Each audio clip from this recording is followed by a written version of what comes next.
మన రాష్ట్ర ముఖ్యమంత్రి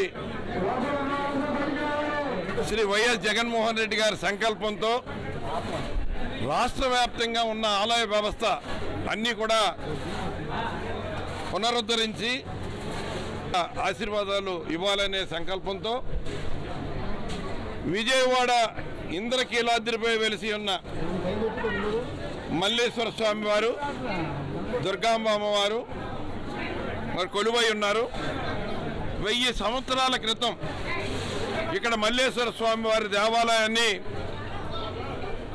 ఆనాడు రాజుల కాలంలో నిర్మాణం చేయడం జరిగింది.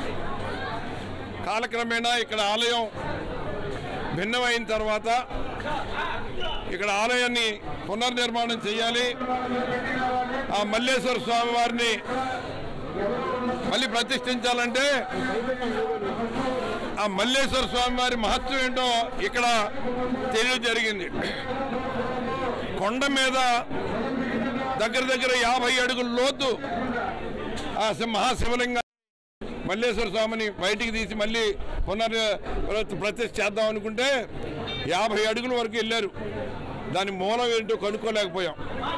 ఇంతటి టెక్నాలజీ ఉన్న ఈ రోజుల్లోనే మరి ఇంత మనం అది మూలాన్ని కనుక్కోలేకపోయామంటే మరి 1000 సంవత్సరాల నాడు ఆ పరమేశ్వరుడు ఆ మల్లేశ్వర స్వామి వారి ప్రతిష్ట ఎంత అద్భుతంగా జరుపుకుంటారో అని ఇంక అక్కడితోటి స్వామికి మరి క్షమాపణలు చెప్పి ఆ స్వామివారిని అలాగే ఉంచి స్వామివారిలోని అంటే ఈ కళలన్నీ కూడా బాలాలయంలో నిక్షిప్తం చేసి